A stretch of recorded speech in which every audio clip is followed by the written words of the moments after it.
welcome to yet another edition of Clevenard Open Project Discussions on clevenard.com/TV. My name is Franca Idemuda, and I like to remind you that Clevenard exists with just a mission to convey the world of African tourism for the growth of the continent. All right, today before I start this edition, I'd like to say a special thank you to our partners. All right, first on the list is Mr. Alex Onje. Alex Onje is the former tourism minister. CJ. Thank you so much for believing in the vision of Clevenard.com. Again, we have a NANTAB, all right, NANTAB Nigeria, the National Association of Theatre Art Practitioners in Nigeria. Thank you so much for trusting in us and believing in the vision of uniting the African dreams and vision. We also have the South Sudan Tourism Minister. Thank you so much. And I have the Managing Director, Dana Fashions, for believing in the visions of this great media. And the last and not the least is of recent a partnership with the Nigerian Junior Journalists in Nigeria. Thank you so much, Mr. Chairman, for believing in the dream of having a better Nigeria and a better Africa some days.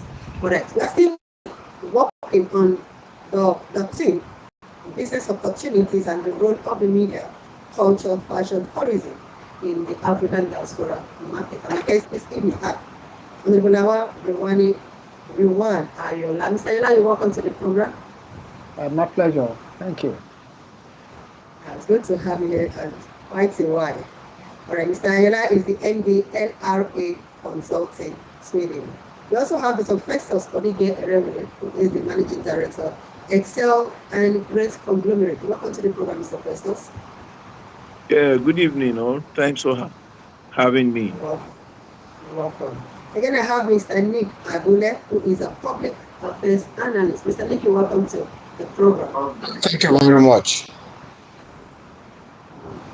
Again, I have Mr. Justin Paul, who is a reporter, SSBC, and a media focal person in the Ministry of Wildlife Conservation and Tourism, South Sudan. You're welcome to the program, sir. Thank you very much. Thank you for having me. I'm so sorry, but I failed to get the name of the last person, but she is from Cameroon. So sorry, ma'am, I'll give you an opportunity to introduce yourself. I didn't get your name on time. Could you please introduce yourself? My name is Mrs. Agatha Iyo. Go ahead, please. My name is Agatha Iyo. Welcome to the show. And I'm the CEO. Designation, please. My name is Agatha Flora Travantos, and the promoter of Cameroon International Tourism Fair. Good to have you with us. All right, we'll start with this, and we'll start shortly, and I'd like Mr. Ayola to come in there. You are a well-traveled man in Nigeria and also in the diaspora. I'd like you to explain for us, all right, the rate of African tourism growth. All right, please, let's get to hear your opinion. Come again, please. I need to rate the African tourism growth. How far have we gone, African tourism sector? Well, that's a very interesting one. Generalizing as an African nation, talking about the tourism, I think we have a lot to do. You know, based on my little experience across the globe, I think we are still far behind. Though we have them we have a lot of them. We have them established in different ministries. Each country, African nations, has its own Ministry of Tourism, different councils and whatnot. But in terms of maximizing those platforms, I think our rate was pretty low. However, there's a lot of potentials in which if we don't really leave that industry only to the government. I think this topic that is being put across for us to talk about is a very great one, in the sense that it could open up that avenue and also encourage the government also to really play their own part, you know, in really helping the African tourism really speed up to the game and being able to tap into the market, the global market, and maximize the potentials in that market for the Africans and the Africans in diaspora in general. Thank you. Thank you so much. We'll actually get to the role of the media. We have a journalist here with us and then other professionals in the field. But before we get to that, Madam Agatha, please, I'd like you are in Cameroon. Please, I'd like you to give your own analysis, all right? Give your own view about the African tourism sector. Are we doing enough? Are there things that we still need to do to grow and promote the sector? How do you rate it? Well, concerning tourism Africa, I think that there is still a lot of stuff that we have to do in order to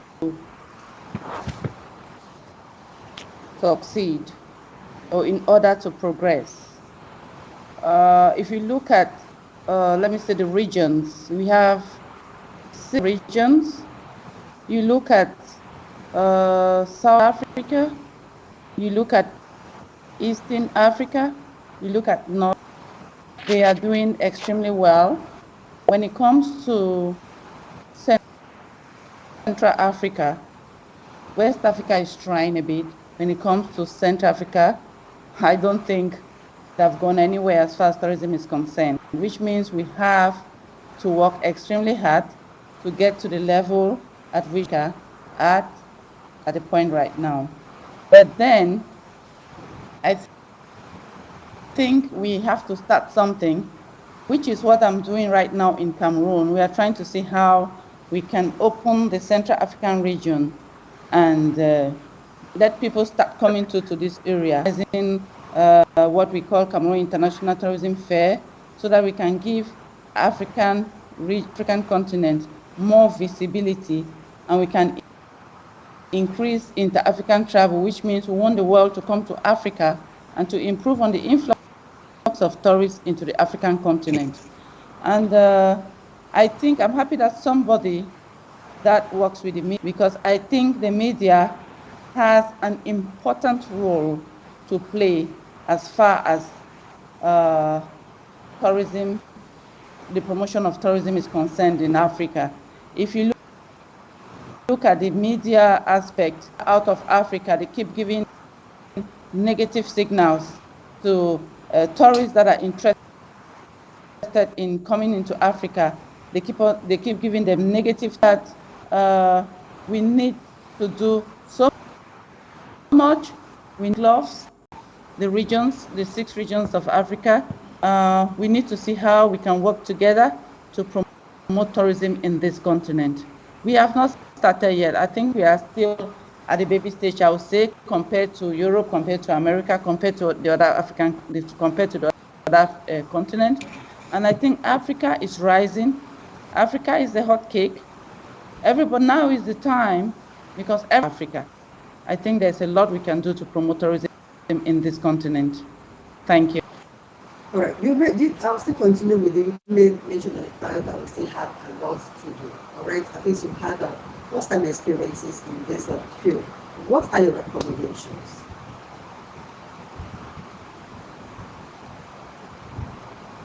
Hello? Please go ahead. What are your recommendations? You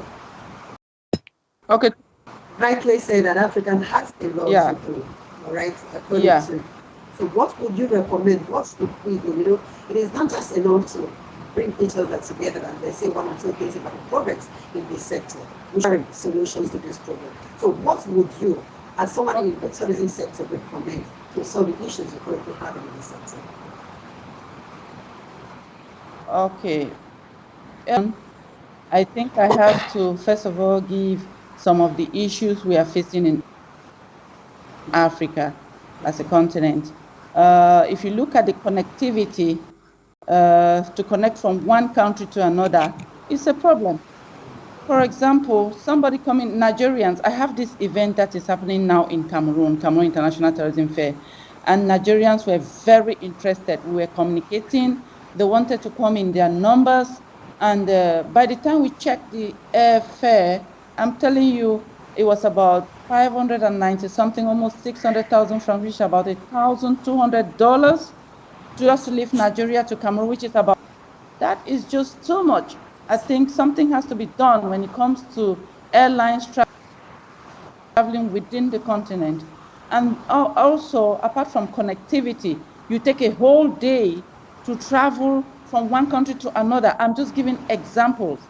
For example, I have a customer that left Nigeria yesterday and only got in the morning and only got to Cameroon in the evening. That is unheard of. This is something that is supposed to take an hour, 30 minutes to. So, I mean, it makes tourism difficult. A tourist will look at the long haul and it's like, no, if I have to stop in Togo to go to Cameroon, then I may as well not go to Cameroon. And then the flights are pretty expensive. For example, the Nigerians told me outrightly, Madam Agata, we can't come to your event right now because we'll prefer to go to WTM London. I'll pay maybe $400 or $600 to get to WTM London than to pay $1,200 to get to Cameroon that is just next door. And apart from that, looking at the route, I don't think it's very good. It's not something that we have to work on. I mean, airlines have to work together. And because you asked me for a recommendation, I want to say that when it comes to the negativity that is being portrayed about Africa, I think that all the African countries should come together and form something like a strong union as far as the media is concerned, so that when we have all this negative portrayal coming out, they too can give their own opinion about what they think Africa is all about. And they can contradict what the other media from the other continents are talking about Africa. And apart from that, I think that most of the African countries haven't seen the importance of us working together to actually promote intra-African travel, that is, Africans to travel within Africa. For example, when I tell them about my show, Cameroon International Tourism Fair, most of them is like, oh, I have to go somewhere else. You know, they're looking at bigger shows rather than trying to promote the little one that we are trying to nurse them somewhere. We have to promote our own. We have to push it and then promote others. That's what I think.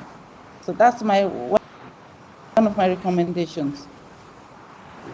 Right. Mr. Kosa, you are in South Sudan, all right? You are also in journalist, all right? So do you have the same constraint as she has outlined there in South Sudan? Yes, concerning South Sudan, you know, before I talk about South Sudan, let me touch something on Africa. Africa is really a great land that's blessed with a lot of natural resources. And in terms of wildlife, you know, Africa is the continent that blessed with a natural tourism. If you see areas, for example, East Africa, these 12 countries in East Africa region, they're really blessed with animal resources, wildlife pieces, coming to Tiang, elephants, whatever it is. In North Africa, whereby Egypt and those areas, you'll see they're blessed with historical places. To West Africa is similar to East Africa, and other also that side of South Africa. But again, there is something we need to touch on, the issue of peace and security.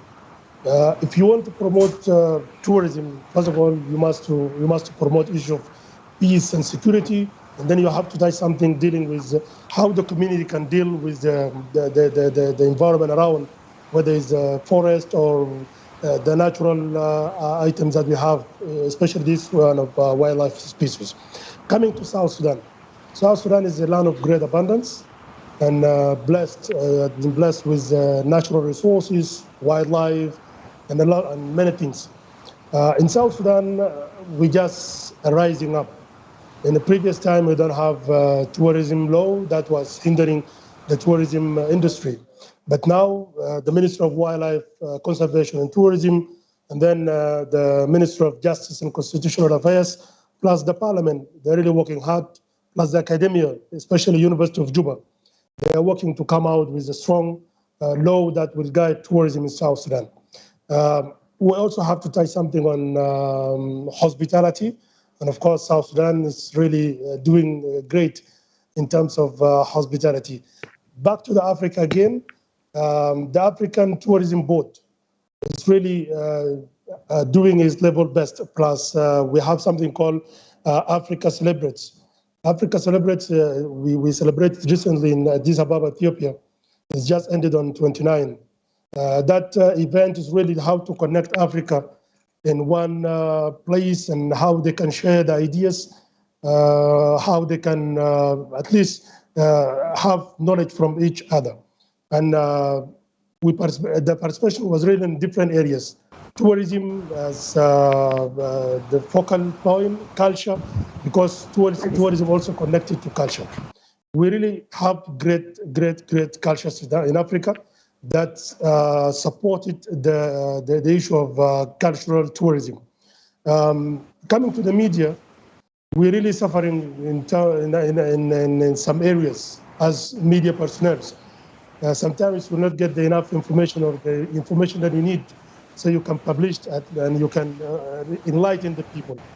And in South Sudan, let me say, we have freedom of expression, and we have right of getting information based on the constitution and laws that we have in South Sudan. All right, thank you. Both in the Cameroon experience and also the South Sudan experience. That's of factors for the gift. I'd like you to analyze Nigeria tourism sector.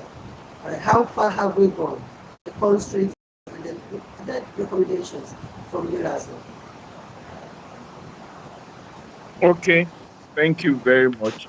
Here in Nigeria, we have abundance of resources, naturally blessed, but I would say that the tourism industry, the tourism sector is not vibrant. It's not vibrant at all for a combination of reasons. There are plenty of reasons that have not improved the tourism activity in Nigeria. As blessed as we are with the natural endowments and everything, good rainforest, caves, mountains, natural springs, rivers, the major limitation has been, and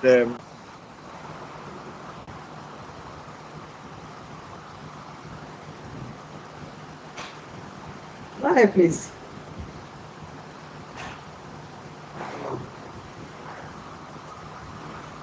not safe.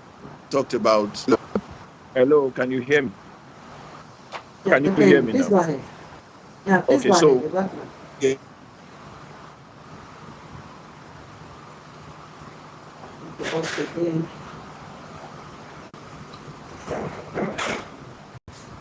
Mr. Nick, while we wait for Dr. Festus to come platform, let's get then to it is easy to say, okay, no matter how naturally endowed Nigeria is and some other African countries, the biggest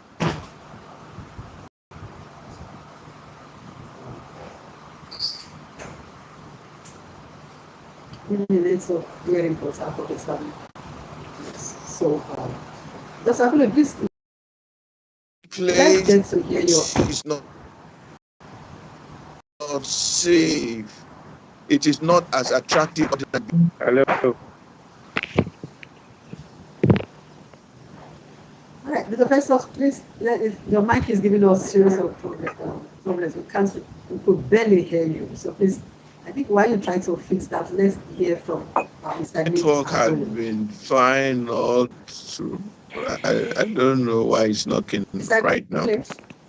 I think it's internal closer.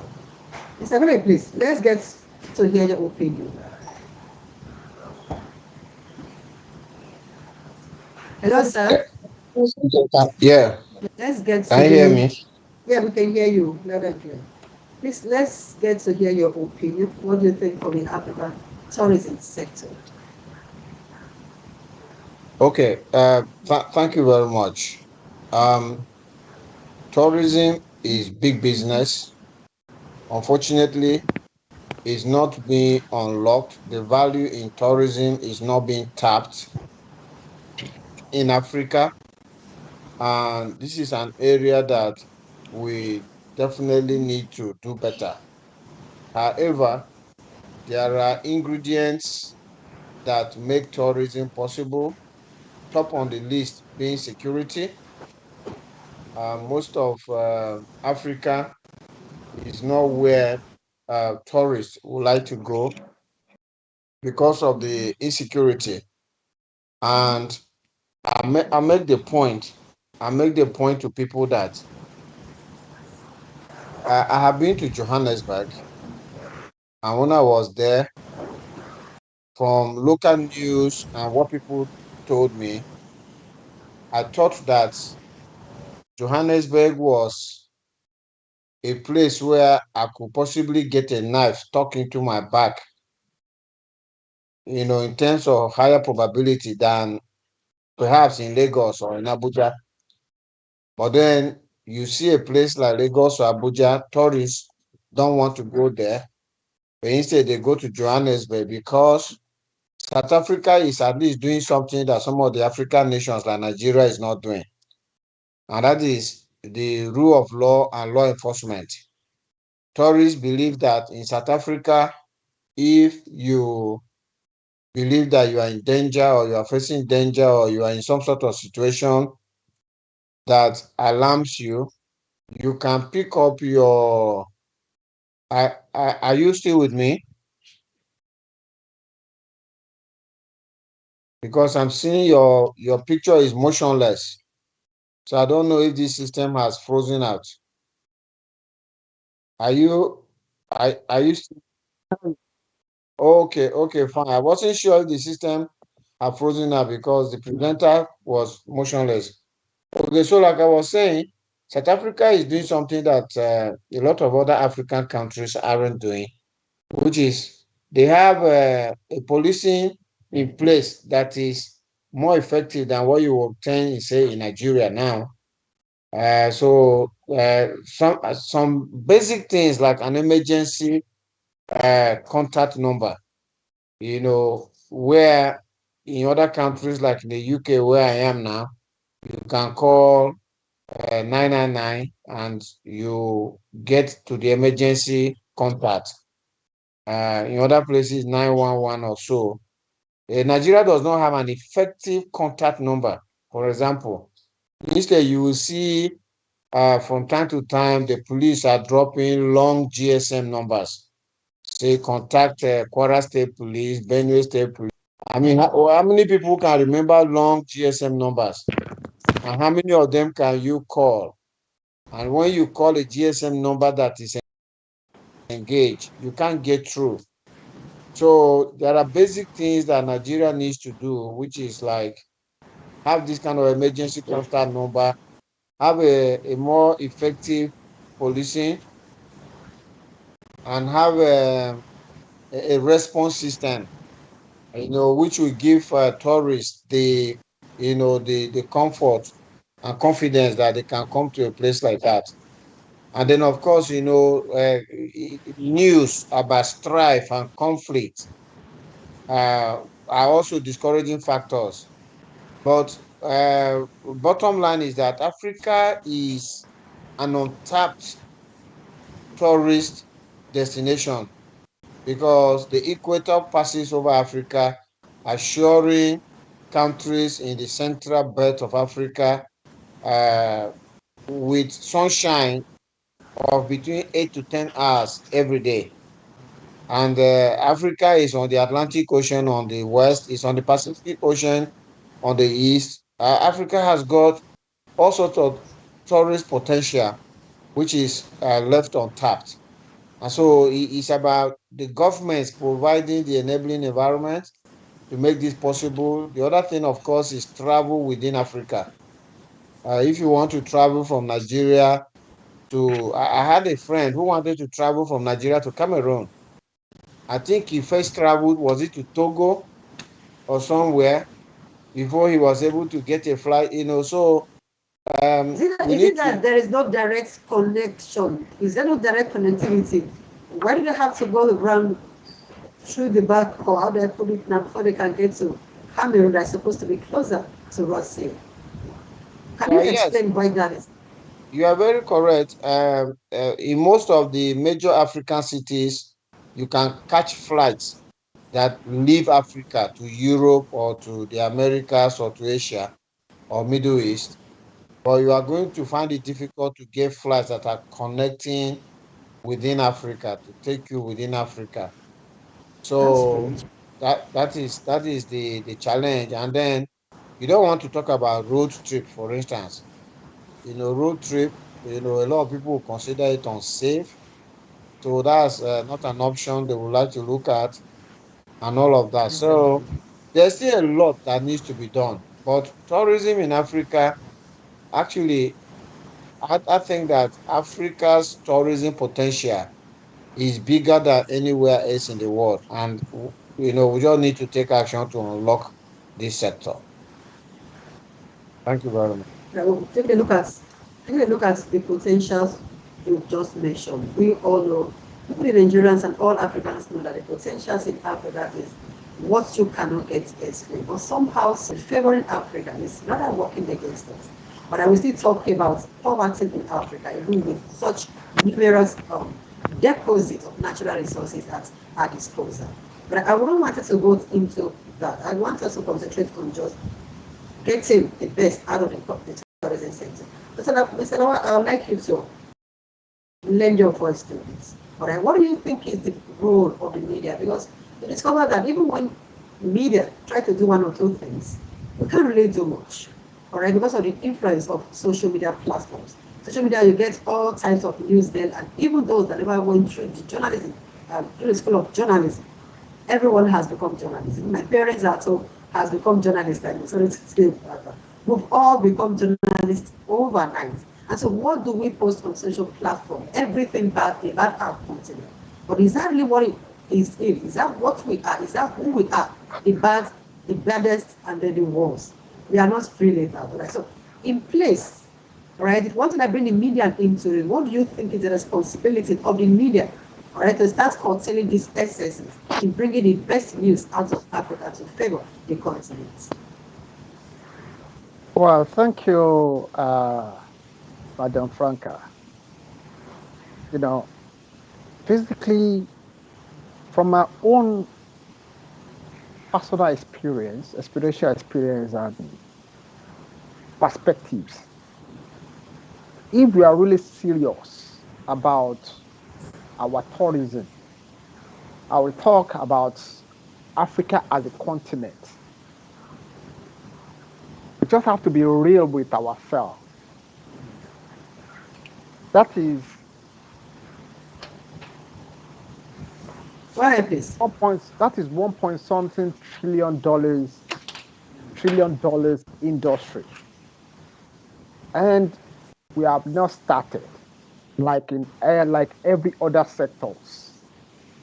And compared to what is happening around the globe outside Africa. Yeah, media has their own role. Yeah, social media is part of the media also. But before the media can really be much effective. Hello?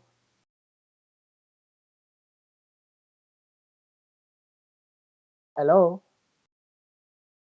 Okay. Before we can really be effective and maximizes market, the role of the media, the government is the first point of call before the media can really can really maneuver this sector. One, if we compare ourselves to other continents, I would just countries. I would just use like the Western world. Fortunately, we have someone who is from the UK here. BBC government has to be really involved and step up their game and have direction and focus about selling their country when it comes to tourism. Check BBC, what they have been doing. They have even came to Africa now, to even be promoting, even using our own language, And they are determined, to sell and to monopolize and to still maintain and sustain their hegemony regarding information they pass across to we. Look at Russia, for example. We have RT today. It's really concentrating on selling Russia. Go to China. Their media is well regulated. They manage everything. Go to the US. Likewise, on so many Western countries. But check out most of the African countries. It's the entrepreneurs that are really stepping up the game, that have really taken over the industry. Yeah, we have our local traditional channel. But since how many years ago have they stepped up their game? You will even be embarrassed the way they put things across.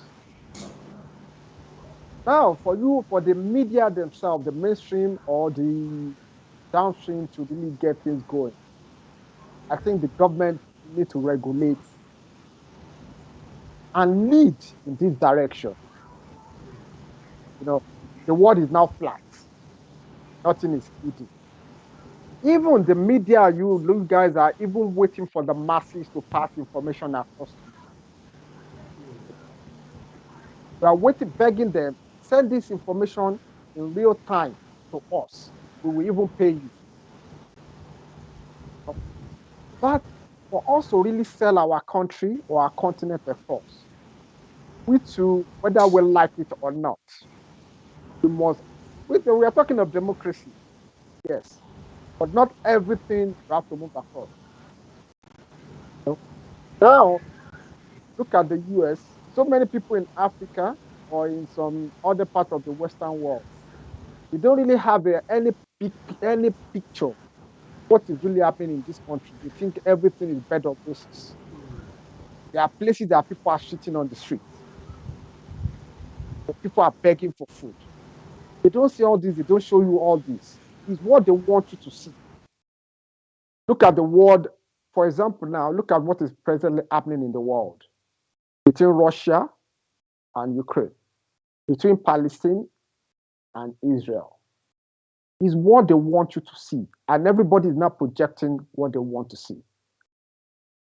But I would like to mention this, that the media industry is a powerful tool for connecting the African diaspora.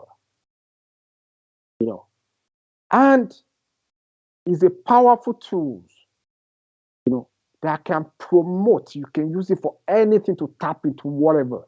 Because once you could,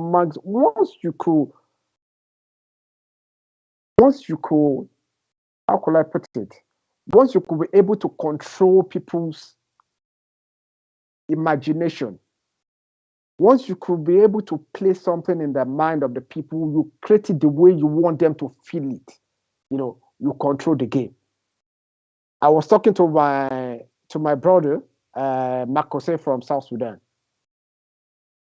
I know more of South Sudan than any other of the other African countries, apart from the West African countries, because I listen to BBC. They even have a podcast that I listen to the updates that even the South Sudanese themselves have no access to, except they have access to BBC.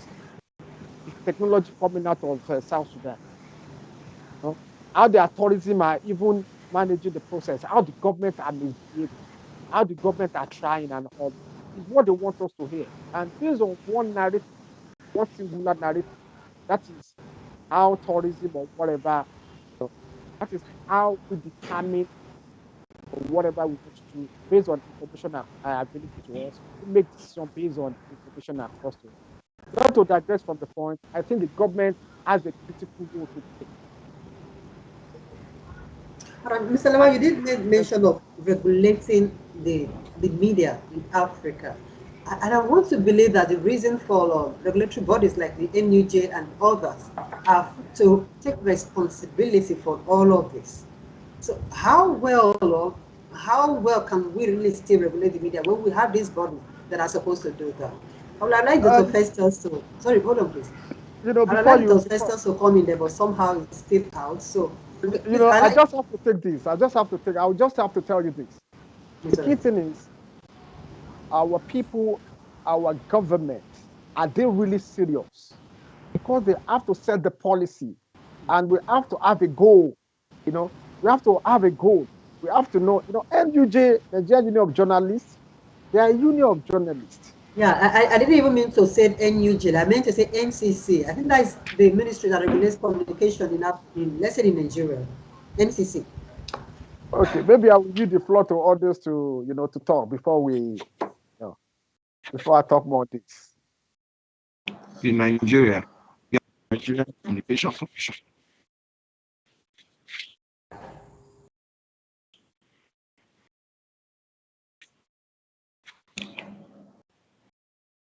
Okay, can I be heard now? I use the floor so that other can talk. Then we can, Because I've been actually having serious network issues. Can you manage? Hello.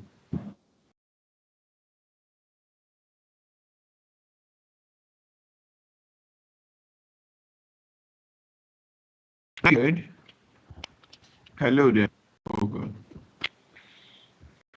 Hello. Okay, you can hear me. Hello, Mr. I hear you, sir. Yes, sir.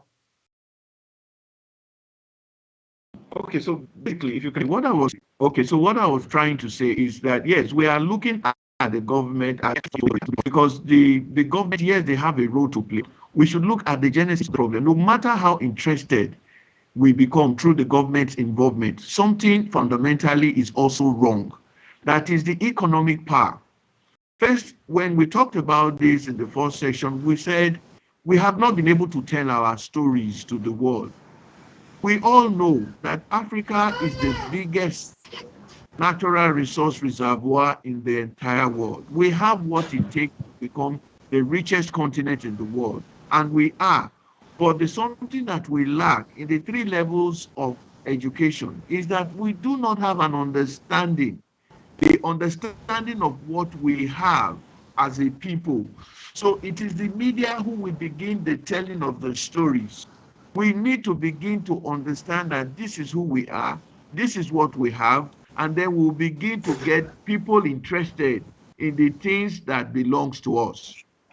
The other thing that I want us to understand is that 10%, when we're talking about connectivity, yes, I agree that the only or the most reliable form of connectivity right now is air transport. I've been to Cameroon 3 times this year, and I've been to Douala 3 times this year because of some business ventures I have in Douala. Now, the problem is that it's only about 10% of Africans that have good income that will be able to, do these travels. So even if the remaining 50%, 60 or 70% of Africans are interested in tourism, they are not economically empowered to be able to make their dreams come true. Africans are poor. Our income level and our engagement with this income is poor.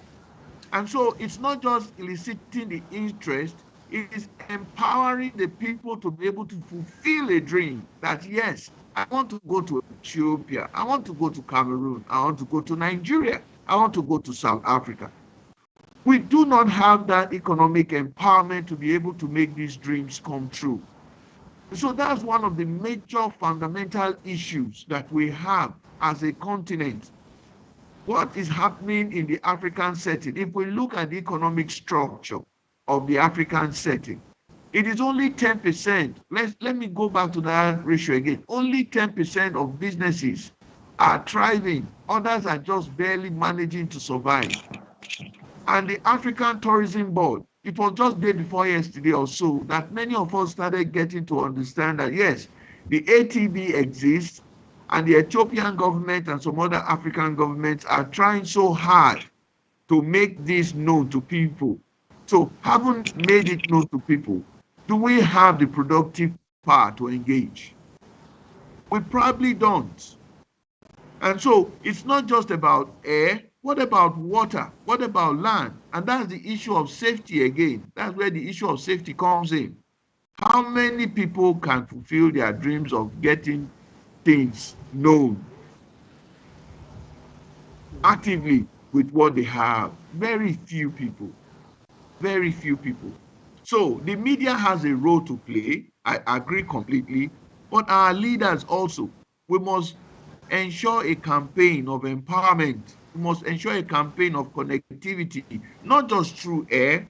I mean, to go to Cameroon from Nigeria costed me 538,000 naira. Just one way ticket, meaning that I will spend $1,000 to and fro for an hour journey. I stay in Port Harcourt. In fact, from Port Harcourt to Cameroon, the last time I traveled from Port Harcourt to Cameroon, it was 45 minutes to Douala. And I had to pay about 900,000 at that time. Now it's over 1 million. So it's not attractive. If there are other means of getting to Cameroon, maybe through Calabar, and I'm sure that the waterways are good, fine. It is the media that must be able to also tell us and tell the government that, look, the only way we can begin to improve our economy, like I said 2 days ago, is when we begin to increase movement. When I can go to Cameroon, when I can go to Ethiopia, South Sudan easily, without going through the rigors of passports or visas or things like that. I said it 2 days ago. The Europeans sorry, please. Also, inter-country trade is going to still boost the economy of Africa if we are allowed to move from one country to the other to trade and all that. Exactly. The inter-country trade. Yes, the inter-country trade. Thank God for the ACTFA, the African Continental Trade Free Agreement that is in place. The something is, it exposes us to know what's going on in the other country. In the place of business, we are able to find out what happens in Ethiopia. We're able to find out what's happening in South Africa, because connectivity is the soul of business. Movement is the soul of business. And that's what they have taken away from us. And it is only the media that will begin to tell this story. The media must continue to tell the story that we need to relate with one another freely. With these restrictions of visa this, visa that, we are not killing ourselves. We've only been made to believe that Africa is not safe. And so they paint this story of insecurity that makes us afraid of visiting. I don't want to go to Congo. I don't want to go to Mali. I don't want to go to Guinea because there are wars there. But beyond all of that, we have wars even in the Western world. So yes, what are we talking about? The war is not only in Africa. Exactly. So the wars aren't limitations per se, but the media has a role to play that it is secured, it is safe for us. And our government must be deliberate about that too. Because it is, like I said, and I will continue to say it, it is what you say that you are that others take you for. If we do not tell our stories, if we do not believe in our trades, if we do not believe in what we have, we cannot be attractive. So we must, the media has a role to play in telling the African stories. I want to travel to South Africa. I want to go to Ethiopia. I don't want to go to Dubai. Now, why is the United Arab Emirates the highest point of tourists or tourism in the world? It's because of the story. Everything you have there, with the exception of few, are man-made. They are not as blessed as African. But open your CNN, open EPL, open anything, you will see that they advertise, they are talking about their story. They are making it so attractive. But we don't. We don't. So should Dubai. Would you say it's just the government there? Because even the people say, I remember during the time of Mrs. Dora, the late Mrs. Dora Akoye, she brought out a slogan which is a good people, good nation. But even at that, yes, exactly. But even at that, even Nigerians never let me use Nigeria as an example now. We never even agreed with her. We kept trying to like defend the fact that she was not saying the right thing. So is it just the government now, or does it, people has a role to play in all this? Thank you very much. Madam Factor. Right. Doctor, please hold on. Let's get to hear from Mr. Lawal. Okay. You see, the issue of connectivity is not just about Africa.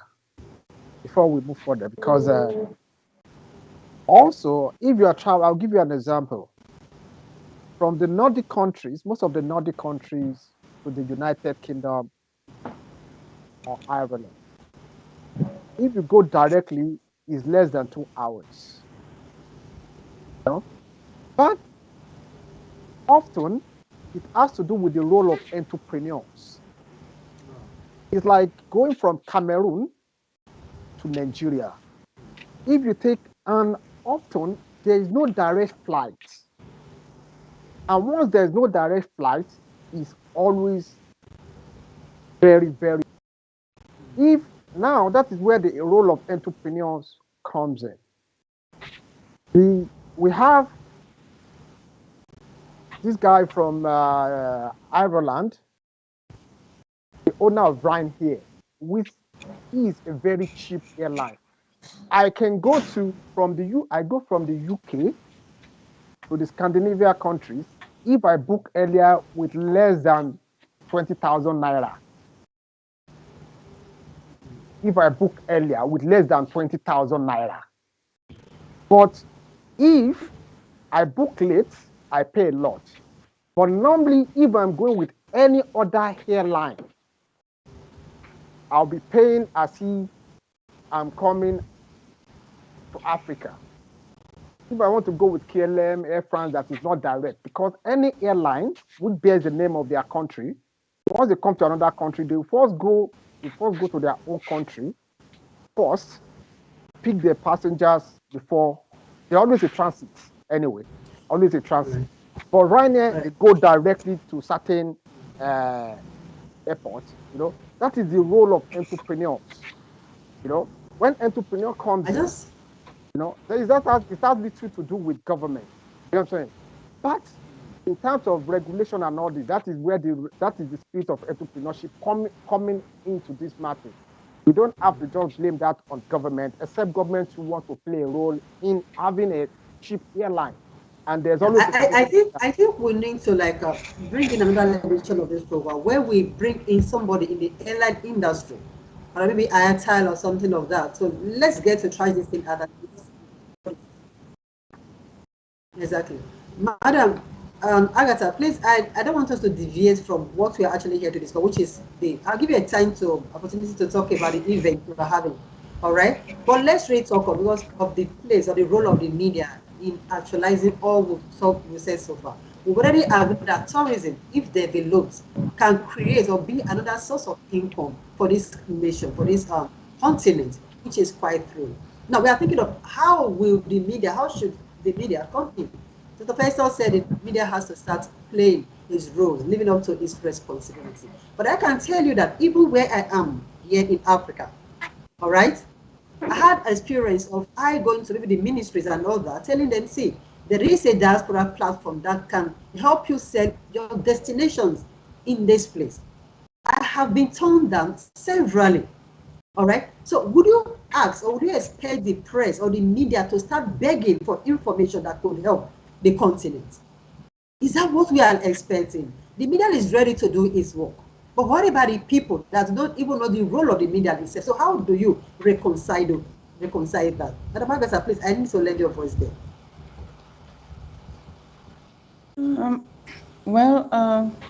I want to say that sometimes it's actually from knowledge. We need to first of all sensitize the population about the importance of media, because I don't think that everybody is aware of the fact that media is a major power broker or major contributor to the success of the economy in several aspects. So we need to first of all make them understand that the media plays an important role when it comes to development. And we have to, I think, one-on-one, meet the policy makers, because sometimes the media might be very willing, just like you're saying, but the policymakers are not interested. So it's not war between the media and the policymakers, but I think we should have a common ground and actually explain to the policymakers how important it is for the media to play its own part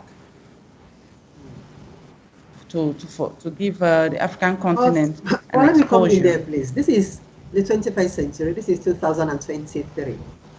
Do we really have to inform the policymaker or policymakers about the importance of the press? I don't know if Mr. Kose has that experience, because I know that we at Clevenard will be doing all we can, all right, to shed a light on the African tourism sector, to make sure that what needs to be done is done properly, all right? But I can tell you that at times I have gone back home and I have gone out and I come back home disappointed. That even the people that are supposed to understand what you are trying to sell to them, in fact, they end up killing your spirits. I don't want to share an experience. I had an experience a few days back about the head of a media parastatal actually asking me for something, and before he can be brought on board for an interview on this platform. So how do we, in this 2023, who do we say is responsible for all these lapses? Then how should we begin to fix all these things? Mr. Kose, please, let's get to hear of your experience before I bring in Nick Agule. Okay. Okay. Just let me go directly to the issue of regulators being restricting the informations or giving those informations. As the media personnel, as indirect media, you usually have to talk with the government officials, because you can have the information, it will not be official information. People cannot trust it unless the particular person who is responsible for it give a statement or give direct information. That is about direct media, because your relations, you're working with the community, you're working with the government, you're working with the business people, you're working with all the circle around you. In South Sudan, things are different. Things that deal into the tourism is really being opened. You can get information anytime you want. You can call even the big people in the tourism sector. You can call them and then they'll give you the information that you need. Community also, in the previous time, we're really facing a lot of challenges with the community. They're saying for example, let me say the wildlife species. You'll get only one person killing more than 50 to 60, 70 animal species per day. If you try to talk with them, why are you killing these animals? Why? They will try arguing with you, and even sometimes will be facing a lot of challenges. But now they have been understanding why we are talking with them. Even some of them now, they became ambassadors of wildlife. They start talking about the importance of this wildlife species to tourism in South Sudan, in supporting the economic of South Sudan. Coming back to the issue of the role of the media in wearing or giving information, so whatever. For media, really media can play a great role. But again, there is a lot of challenges facing the media. Let me just touch the issue of financing, financial support. You can have the idea, you can have the idea how, or the plan, how you can get a quality information and you pass it to the people. But again, how to implement it is a little bit difficult. And this whereby your guest has been talking about the issue of the role of the business community. These people really have to support the media. At least they can really play their role. And again, coming back to the issue of connectivity. Connectivity is not just only the roads and whatever infrastructure, but again, the issue of internet. We have been talking a lot in this platform about the issue of social media and so whatever. If you don't have quality or good internet, you can face a lot of challenges for you to pass the information to the people. Again, the platform of the social media, you'll get the wrong informations or the bad informations really passing very quickly. For example, if you have the news about someone being killed in a certain area, this news will be circulated very, very easy. But you have something about development, whatever, No, people, they're not interested in it. Yes. It's all right. We are here to make that difference. Clevenard.com is here to make that difference in reporting. And I thank you for that. All right. So we Frank, when I'd I like started to earlier, say something, if it's possible for me to just add a point or two. Please, let's just give a minute to Mr. Nick Agule for then you call me. All right. Mr. Agule. Mr. Agule, please. Hello, Mr. Nick.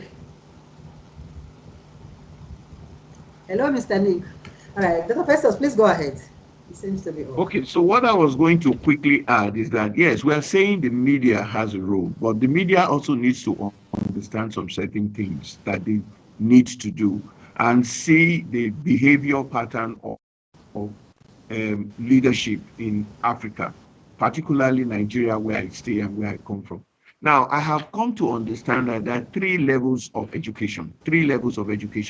And incidentally, the media has everything that these three levels signify. Talking about the first level of information, that is just knowing or having the news of. The second level of knowledge, knowing why such information got to you. And then the third level of education, which is understanding, knowing why such knowledge is available to you.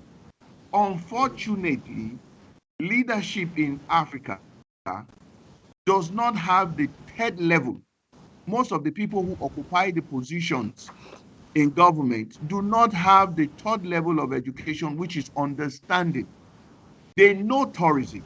They have information about tourism, but they don't understand tourism, how it works, how it functions, and what the multipliers effect it brings to an economy, and the kind of cooperation that it brings and the unity it ties to Africans. They don't understand it.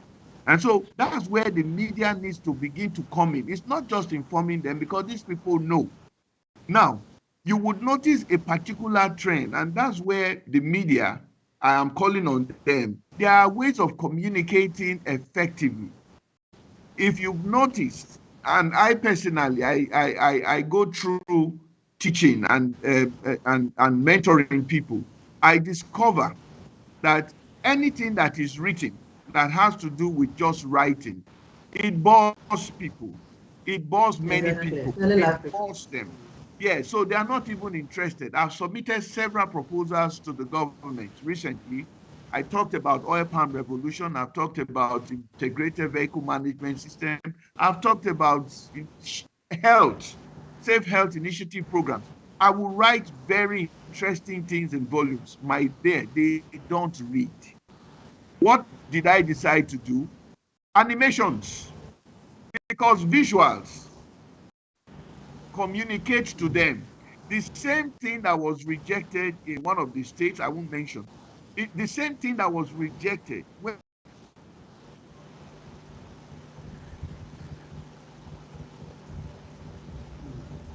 it became, and they were so one thing that the media must begin to do is knowing how to effectively communicate to these policymakers.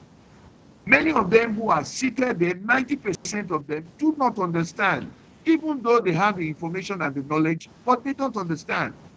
And so the way to make them understand is to find out which medium is more suitable in communicating. So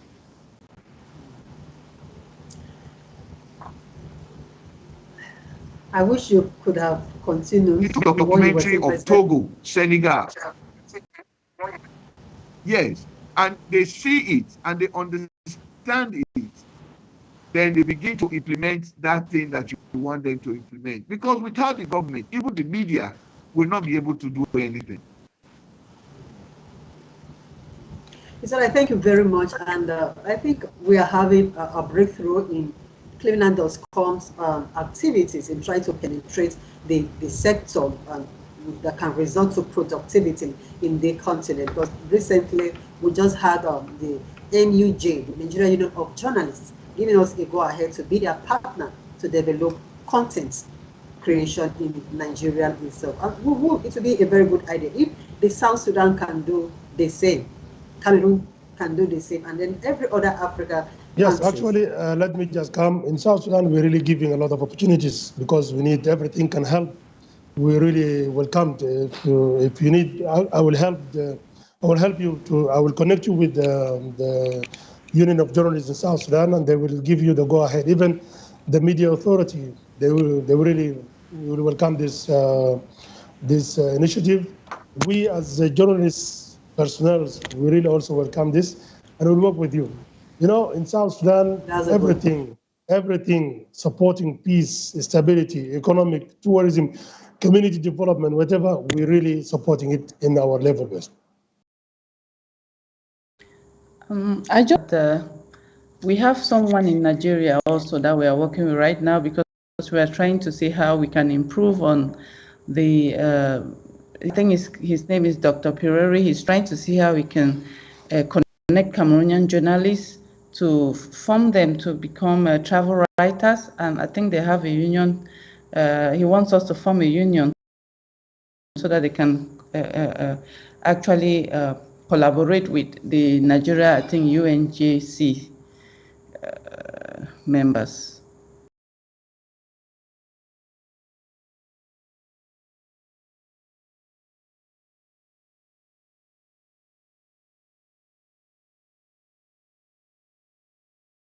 Hello.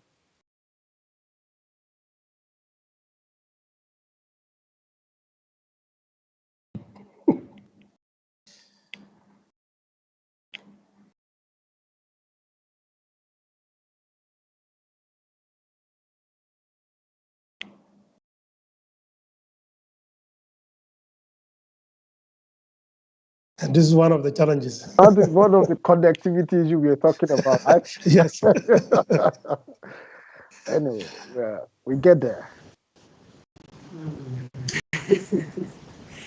Well, it's good. Thank you so much for your time. The network has been very, very helpful. I must say that. I would like to give a minute each. Okay. Before I go to that, please, Margarita, I need you to talk more about the events you are having in Cameroon. The trade fair events you're having. Okay.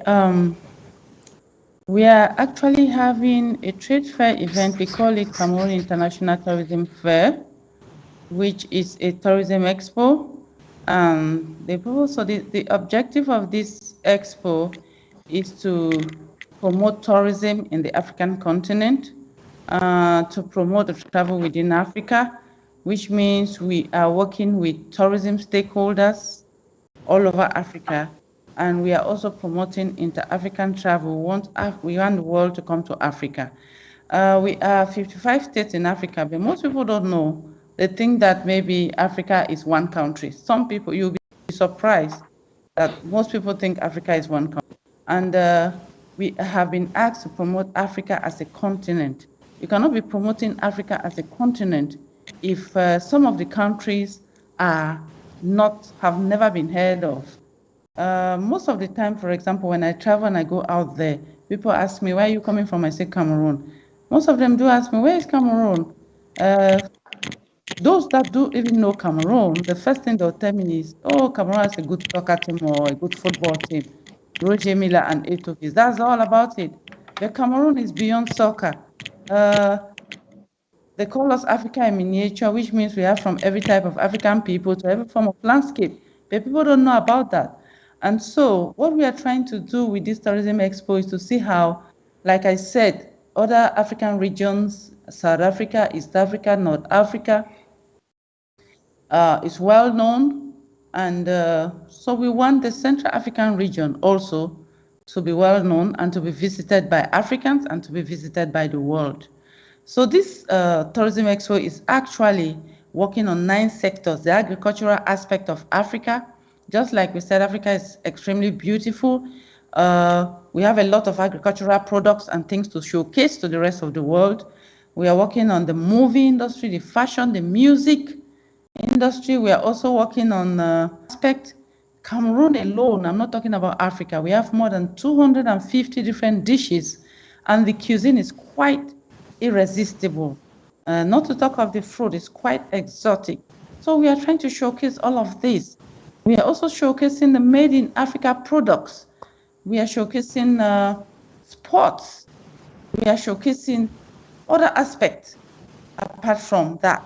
But I just want to say that this whole affair about Cameroon International Tourism Fair is to see how we can work and showcase the Central African region as the Congo Basin, which means we include countries like Chad, Congo, Gabon, Central Africa.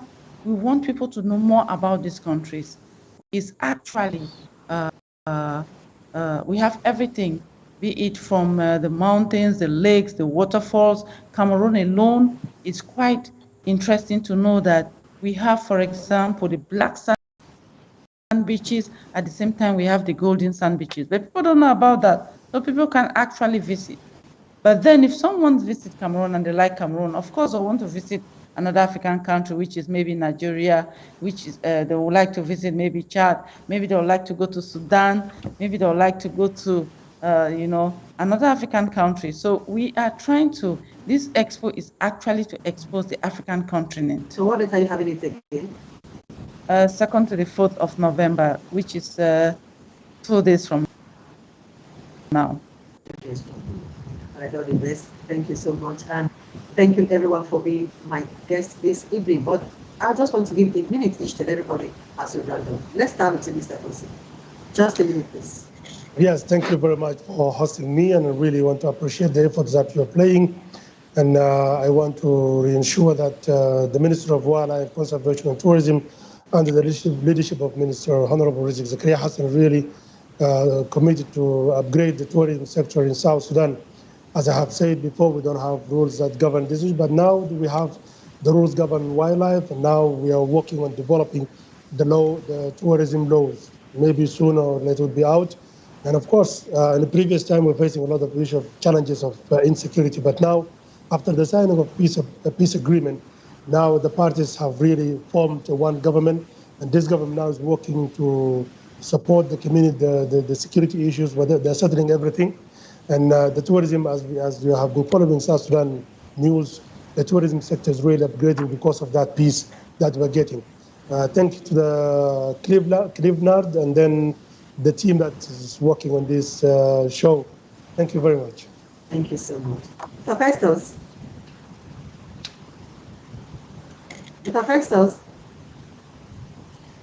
I think he's been disconnected as well. Okay. Mr. Nick Agole. Yeah, I'm with you. The last one, please. Oh, okay. Please go ahead. It was just a minute, please. The last one. So what I would like to say is that we have hope, plenty of hope in Africa. The best time to have started was yesterday. The next best time is today. Now, in the realization, it is a good thing for us to begin now. We shouldn't look back. We shouldn't relent.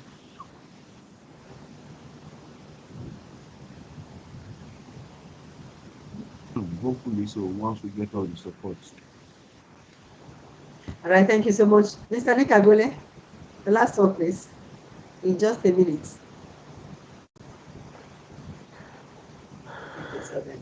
All right, Mr. Lawal.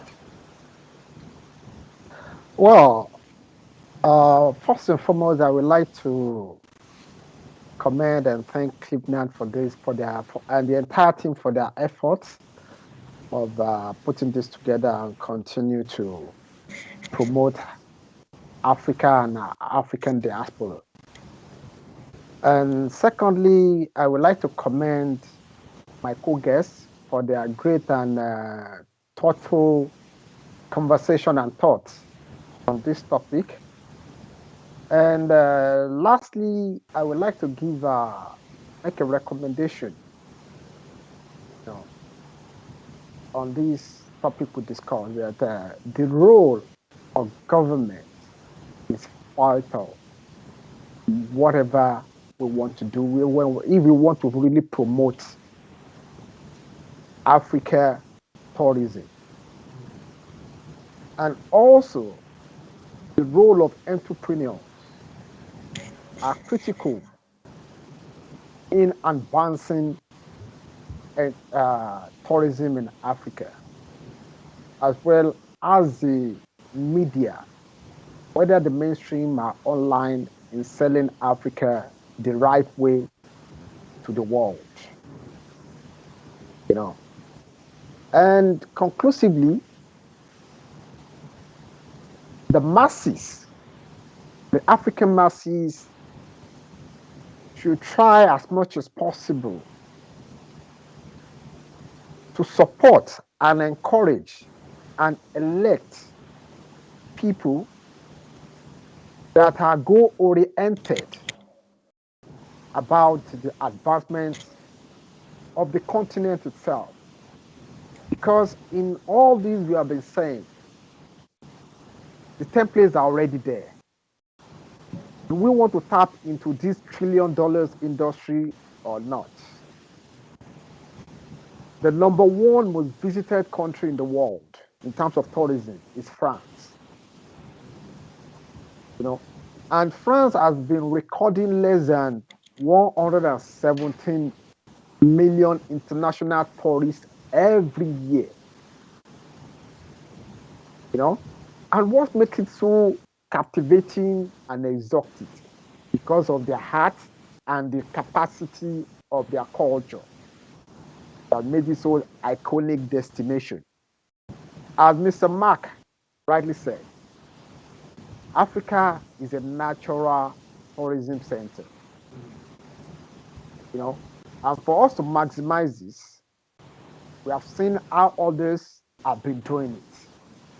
You know, in terms of media, we have seen how countries like UAE, Al Jazeera, Mr. Lawan, you're taking more than a minute.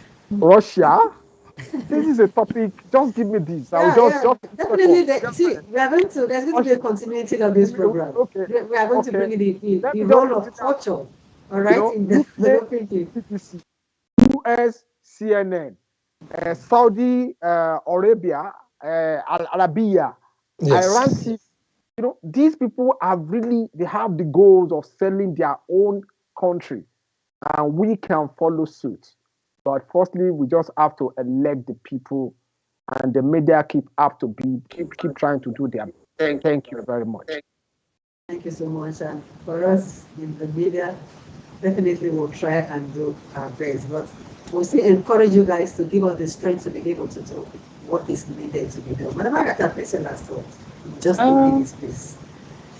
I want to thank Clevenard for giving us this opportunity to be part of this program for today. And I want to thank you because I've been watching some of you and I'm very impressed. I've been learning a lot from it. I see that it's a passion that you guys are actually committed to what you're doing. And this is really going to push Africa forward. And I want to say that we should be authentic. All of us, for example, I know that our strength is ecotourism. What should I do? Focus on what I can sell South Africa in Cameroon. I can sell Cameroon in Cameroon. So we should focus on what we can sell. And another thing, we must work together for succeed. Why is Cameroon not traveling to Nigeria? Why are Nigerians not traveling to Cameroon? Let's forget about the fact of the fact that we don't have a disposable income. I think there's something that can be done. There is something that if we put our hands on deck, we can actually find out. For example, where you have few airlines trying to take advantage of people and trying to, increase prices because I know I'm the only airline, flying that route. I think there's something that has to be done. But I just want to say thank you all so much I have learned so much from you, and thank you for this insightful program. Thank you very much. Right, thank you so much, and thank you, ladies and gentlemen, once again for being my guest this evening. All right, and so our audience will draw the curtain here for staying until our next edition to have the best evening. Thank you. Thank you, everyone. Thank you. Bye. Bye. Bye.